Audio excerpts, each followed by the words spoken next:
Welcome to We Can Talk About This, conversations with Jonathan and Krista Threlfall about ideas shaping us and the world we live in. And today we are talking about this question: should parents require obedience of their children? It's a good question. Yeah. There are a lot of thoughts. Yes. Do you have a lot of thoughts about this topic? I do because we have 4 children ourselves. Yeah. And so it's not just like a theoretical thought. It's very practical. It's Rubber meets the something. road. We deal with it every day. Yes. Our children are of that age in which we still have to give them certain commands for them to obey. They're not fully equipped with the wisdom to navigate the complexities of this world on their own. And so we as their parents are still responsible to guide them and to instruct them. And that comes with a responsibility for them too. So, but that's not a universally accepted idea that No. parents should require their children to obey them. So I guess I would ask you, Krista, what would some reasons be that people would say, no, that's not a good thing? Parents really shouldn't expect that, I require that. yeah. I think sometimes when children have grown up in homes where their parents have required them to obey, and then they kind of throw around this term legalism. And they maybe struggle with the Christian faith, and sometimes they can pin that back on my parents required me to do all of these things.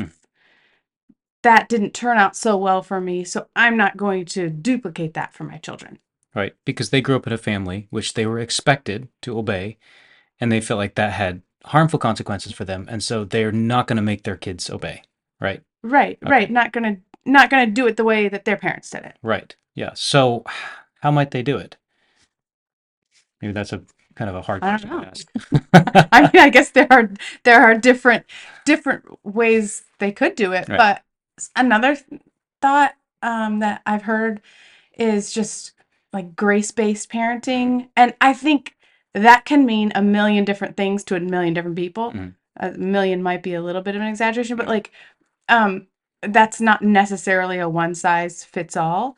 But instead of requiring obedience, just like, okay, the child disobeyed, but just like give them grace and, so I'm not saying there shouldn't be grace in your Right. parenting, but it's important how you define it. And we'll Right. talk about that. But don't you think there might be something to this idea that a child might be suppressed or downtrodden by the parents' expectations, or that the child might grow up with a very legalistic, and I mean that in the worst sense of the word, like a really like I obey and my life should turn out well, and I judge others who don't. Isn't there something to that? Something to, To the concern that a parent would have, say, well, if I give my kids these rules and am strict about this and expect it and enforce it, then I'm going to be developing maybe a fragile, a fearful, legalistic, harsh sort of person, maybe like the person I once was, or the people that I know. yeah, So wouldn't you say that there is some room for the parent to say, I want to have a different approach to parenting, right? 100%. Yeah. Yes. But the question is, does that different approach look like not requiring obedience of your child? And if it does, then I'm going to just go out on a limb here and I'm going to say that's not right. And we're going to talk about that. So, Yeah. what are some other objections that people might have to requiring obedience of their children? Well, one could be that you want to let that child develop for who they are.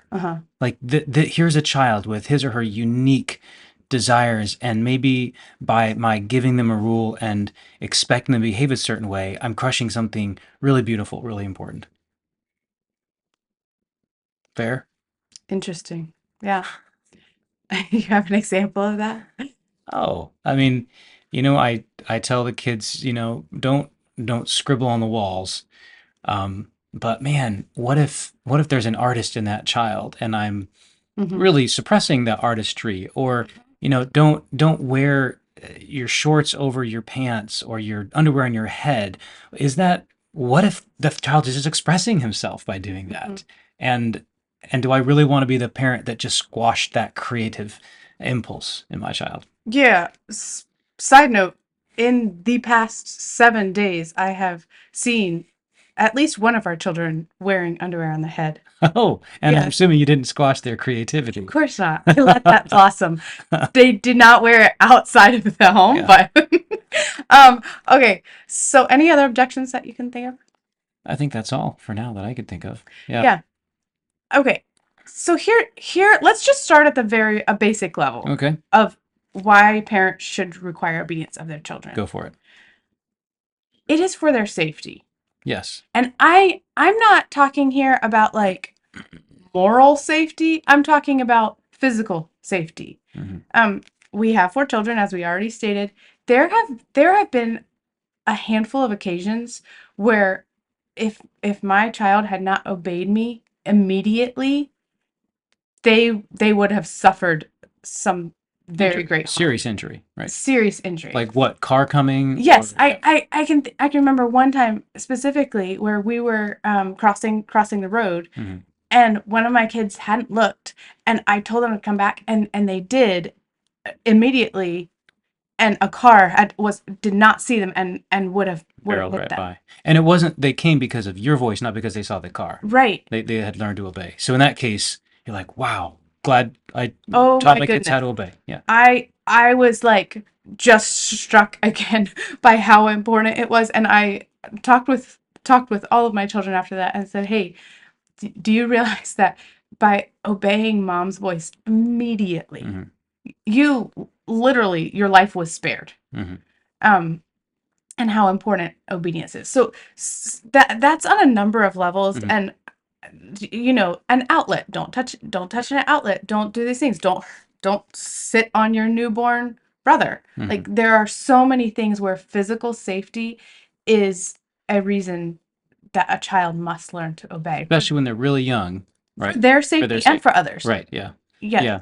And I think when we had multiple children and like you were talking about this, like an older sibling and a younger sibling, it became really important for the older sibling to obey because he or she could have hurt that Hmm. younger sibling. So it's not just it's for the safety of the child himself, but it's also for the safety of other people. And I think that's a really a valid point that Hmm. a child must learn to obey because there's safety. And I think that's assuming that the commands that you're giving have to do with safety, right? Hmm. And those are very, very important to obey. Yes. Okay. But can you give Yes. me any of the reasons? What if we branch out beyond? I mean, are there things that you'd expect your child to do or not do that you couldn't trace precisely to safety that you'd still expect them to Yes. do? Okay. Yes. In that case, beyond, let's say, I'm going to take the contrarian position and I'm going to say, well, beyond things that can objectively lead to the harm of the child or the child harming others, I don't think I should expect my child to obey. And what would you say to that? Well, we are Christians, Hmm. and we do try to use the Bible as our guidebook. Hmm. And in Ephesians 6, it says, "Children, obey your parents in the Lord." Hmm. And that is not that is a command for the child, but it is also for the parent. Hmm. Children, obey your parents in the Lord. Implied, parents expect your child to Right. obey you Yeah. in the Lord. So that it's like a two-way street there. Yes. So if you hear someone, they've been given a command that relates to you, that requires your participation in that Yes. command as well. Yes. Otherwise, how can I be faithful to obeying the Bible's command to my children and if I don't expect them to do it, then I'm not obedient to the scripture either, right? Mhm. Mhm. So, one inference of that I think is really important is that parents should give their children obeyable rules. Huge. So, if you're the sort of person that comes up with just on the fly because you're annoyed or because you're frustrated or something and you give a rule but you didn't think through whether or not this is actually obeyable or whether anybody can tell whether the child obeyed. That's not being obedient to scripture either, because I think implied in children obey your parents, obey what? Obey a command or a rule. If it's not obeyable, you're not helping the child, right? Yeah. And by obeyable, I mean something that the child can legitimately begin doing, stop doing, and that you've communicated what they should do, when they should do it and how they should do it. Mm-hmm. And that way it's clear whether or not they've obeyed. If there's no clarity about it, then you've really failed to communicate. And in failing to communicate, fail to accept that command given to your children in the Bible, children obey your parents. I think we need to break that down. Okay, let's All do right, it. because that was like a lot. That was good, and it was a lot. But I'm just trying to think of parents who are listening to this and Yeah. like, what do you mean? Sure. Like, do I have to say like, put on your shoes right now in this space of time, or um, and I think what you said is very important about the way that we as parents communicate expectations to our children. It behooves us to think through that very carefully. Um, because and I remember this when our children were younger, Mhm. like telling them to take a bite. Mhm. Okay, now how am I going to am I willing to back that up? Mhm. Um, even I remember distinctly telling my child to give someone a hug, Mhm. and I realized, oh, I've just made that an obedience issue. So what you're saying is, if you give your child a command, according to the framework that we've just said is the biblical framework, you have to be prepared to follow through. You have to back it up. So you're going to back it up. And So you should really think about what you want to back up. and when we say back up, we mean not like require obedience of that child and be prepared if they don't obey that there's going to be a consequence. Right.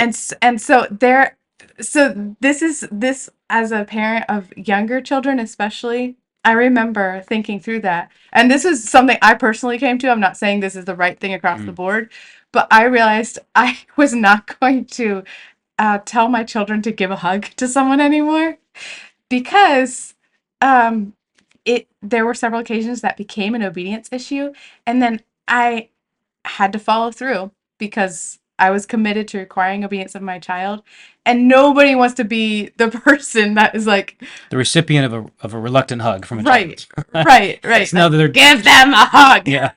Now the kid's crying. And, Right. yeah. So that's where it's like really important.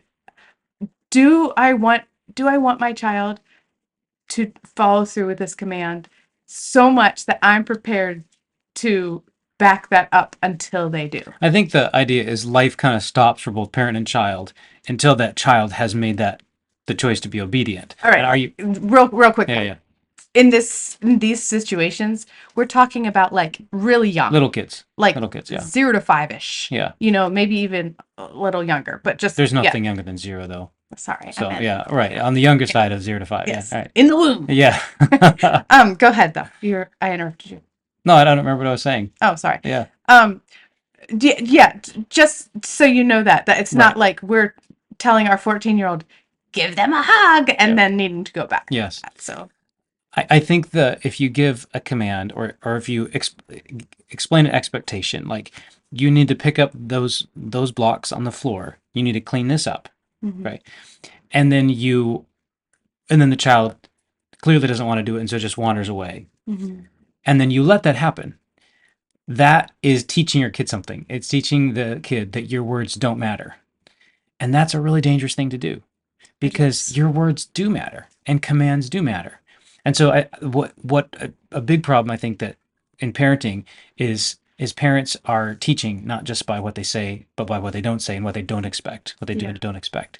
And so you can observe how when this happens in children and even young teenagers, where it's evident that when the mom or dad opens their mouth, it means nothing to the kid. Mhm. The kid, it literally means nothing.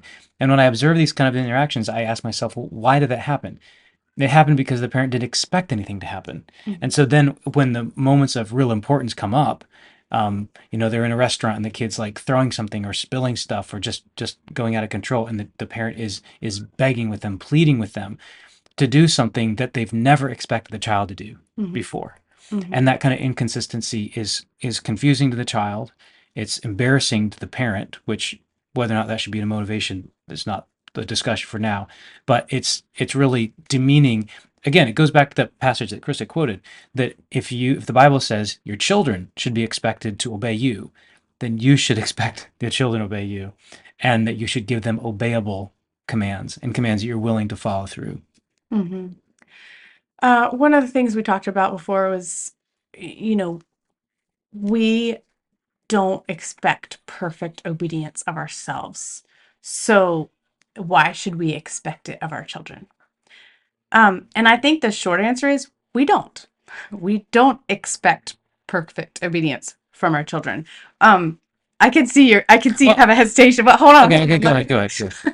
Um, we do expect obedience, but they're sinners, and as are we. And so there are going to be times when they don't obey perfectly.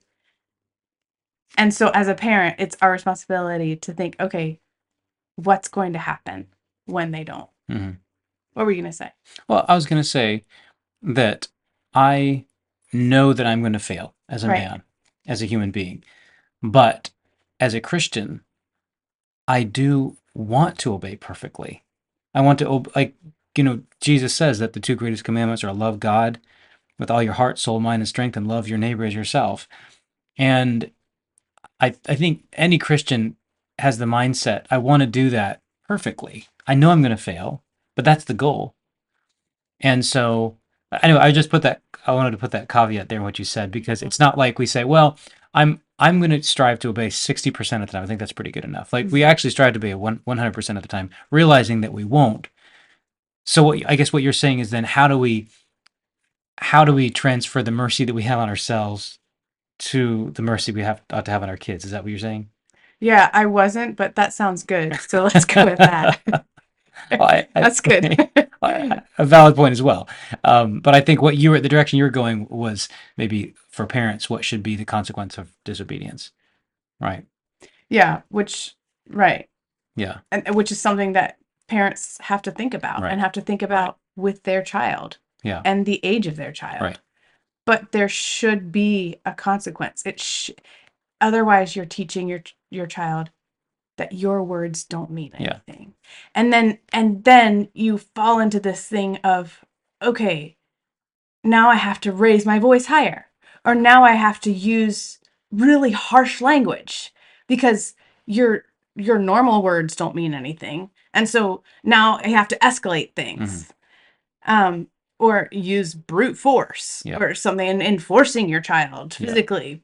yeah, It's really important in parenting to trace the line down. Like, okay, maybe they're two right now, and you can literally pick them up, but trace this down 5, 10, 15 years. You're not going to be able to pick them up, nor will you want to, we hope.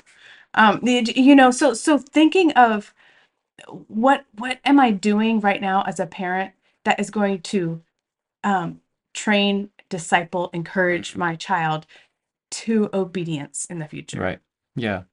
I think it's funny what you said about having to resort to increasing methods of making your child obey. Okay, so I told them once. Now I raise my voice. Now I use threats. Now I bribe.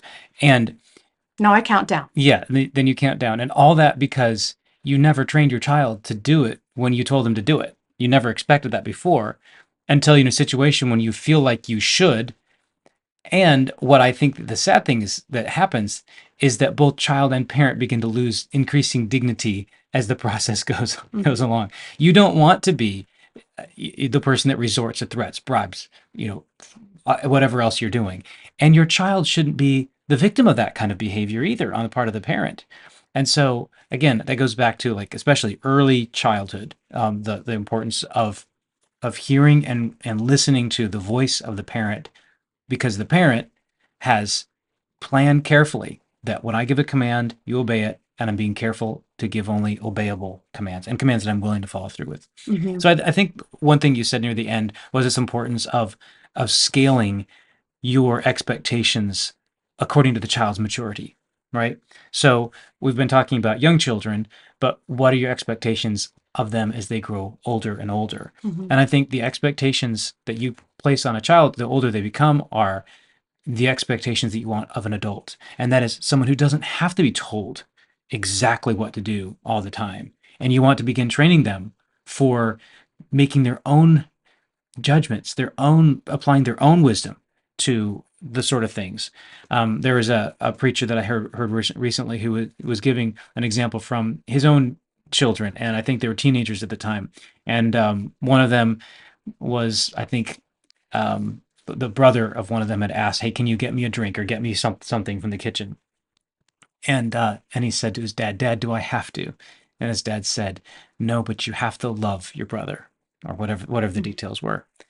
And I think what he did was so wise because he was putting upon his son the adult burden and responsibility, not of just saying, yes, you do, you must do that, but of taking what the Bible expects of us and having and applying it to that situation, which is a very grown-up thing to do. Mm-hmm. And so you want to the point of parents expecting obedience from their children is not to create robots, Mm-hmm. but to create like humans that are loving and honoring God. Mm-hmm. Right. Right. Some principles for this that applies to parents, no matter what age your children are. 1 Corinthians 13 should always apply to your parenting. Mm-hmm. We've talked about that before with applying that to your marriage and communication. Your parenting should look like love that is patient and kind. Mm-hmm. Um, Even when you're in the middle of a big disagreement between you and your 3-year-old, it should look patient and kind. And that does patience and kindness does not mean like, okay, you can do whatever you want. Like the car is coming and I'm like, oh, well, I want to be patient and wait for my child. No, no, sweetheart, get out of the road right now. No, like that, it's firm, but there's we're not messing around. There's a car coming and I want you to be safe. Um, and it can look like that even with finishing your food or cleaning up this mess or not hitting your brother. You know, explaining it in a way that is patient and kind. Um,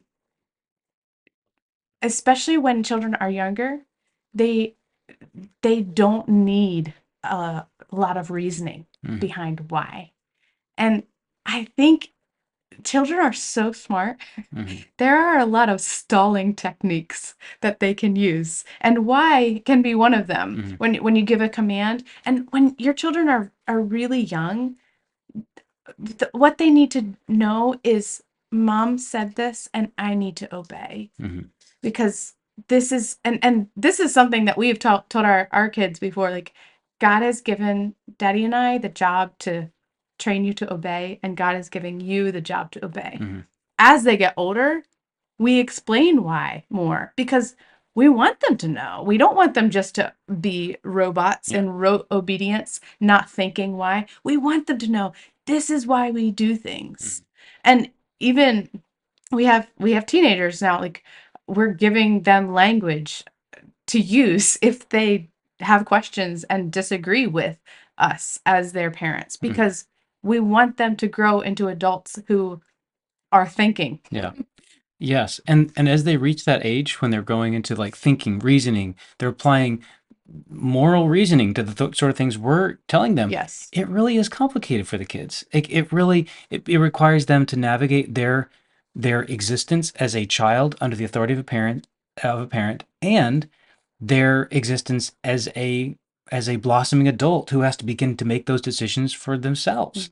And that's hard. It's hard to navigate the issue of like, yes, you need to obey now, and we can have a conversation later about why this is. And you may need when you become an adult to decide whether or not that's something you'll do for yourself. Right. So there's a number of things going on there. But it does take patience and time to work through that. But it doesn't mean that until the child is convinced, I think this is the right thing, and that's why I'm going to do it. It doesn't mean that they shouldn't obey until that point. And I think the reason why is because even in the reasoning that Paul gives in Ephesians 6, when he says, children, obey your parents, he says, obey your parents in the Lord, which means you obey your parents because of who Jesus is. And your parents are supposed to parent you in such a way because of who Jesus is. And that means that we are doing these things not because the child is obeying, not because necessarily the parent deserves it or the parent has been a model of virtue, Mm-hmm. but because the child can be safe by obeying King Jesus, and in obeying King Jesus obeys the parents. Yes. So those are the more the child is able to grasp these things about the relationship with Jesus and the importance of trusting Jesus. I think that helps bring more nuance and clarity to the process of obedience in parenting. Yes, and that has to do with, I think, tracing it down Yes. too. Yeah. Who do you want this child to become? Yeah. Like, our goal for our children is that they love the Lord with all their heart, soul, mind, and strength. Right. And so what are we doing today to train them to do that? And what does that look like? Well, Jesus tells us, if you love me, keep my Mm. commandments. Obey my commandments. Yeah. And so right now at their youngish age, Hmm. we want to teach them, like, this is what it means to live like Mm. Jesus. It means to obey him. And this is what it means for you right now. It means to obey your Mm. parents. And so tracing those things back Yeah. to God's word. It's not just like, I brought you into this world and I can take you out. No, everything is traced back to who God is and what he requires of you and of me, your Yeah. mom. Yeah. That's really good. I think one of the objections that I've heard about parents expecting obedience of their children, requiring obedience of their children, is that they want their children to do something because it's coming from that child's heart. Mm-hmm. And they're afraid if I make them do something that they don't really want to do, then I am simply making hypocrites. Mm-hmm. And I think I understand I understand to a degree the validity of that objection. But I think it overlooks how a child's heart can be formed by the practices that child engages in. Like, for example, kid doesn't want to go to church. Um, oh, I don't want to make my kid go to church because if I do, then my kid will go to church hypocritically. Mm-hmm. Or maybe your child will go to church and they will hear preaching and they'll hear the beauty of the singing and see the people of God worshiping together, and their heart can be changed. And if they weren't there, they didn't have the opportunity to see that beauty, that life changing beauty, Yes. because you thought that you wouldn't make them unless they really wanted to. Sometimes we want because we know, but sometimes we, in our doing of certain practices, develops what we love and what Yes. really desire. And so, and where that how that happens, I think, is especially at an early age, probably into the early, even as adults, I learned to love things by doing them. Mm-hmm. And so we can't forget that the child is more than just, it's not like behavior goes straight from like beliefs then action. Sometimes it goes from action to beliefs too. Mm-hmm. Yeah, that's really good. And we've talked about that in marriage too. Mm-hmm. That when you're going through seasons where you're like just not really liking your spouse and you're not really loving them, like, do the loving thing. Yes. And you're, as you're investing in that person, your feelings will follow Mm-hmm. in what you are investing time and thought and energy in. But if you don't feel loving and you pull back from doing those loving actions, your feelings will follow that too. Mm-hmm. Yeah. So you can't wait for your child to feel like doing the obedient Mm-hmm. thing. That's your job as the parent Yeah. to require that in the Lord Yes. and in his way. Yeah. That's good. Any other thoughts? I think that's it. Yeah, I think you nailed it. Well, there's always a lot more that can be said Yeah. than we cover in a 30-minute topic. Yeah. But we will have more resources on our website. We can talk about thispodcast.com, and we'll see you next time.